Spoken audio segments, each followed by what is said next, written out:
কপাল রে ফটকে, সবই কপাল। আমরা কি কখনো ভেবেছিলাম যে আমাদের ফুটু একদিন এত বড় একটা ব্যবসা করবে? বলছি ভাই ফুটো, তোর দোকানে আমাকে একটা কাজ নিবি ভাই? তুই তো খুব ভালো করে জানিস আমার ফ্যামিলির কি অবস্থা, আমার একটা কাজের কতটা দরকার। হ্যাঁ হ্যাঁ রে ফুটু, আমারও না একটা কাজের খুবই দরকার, বুঝলি? লেওড়া ল্যাংচের মতন আমাকে একটু কাজ নিস না ভাই, তাহলে আমার খুবই উপকার হবে।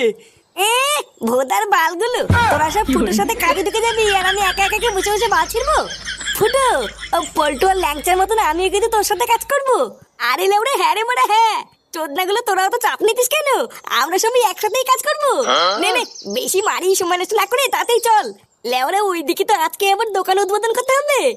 কি বলছিস রে ফুটো, আজকেই তোর দোকান উদ্বোধন হবে?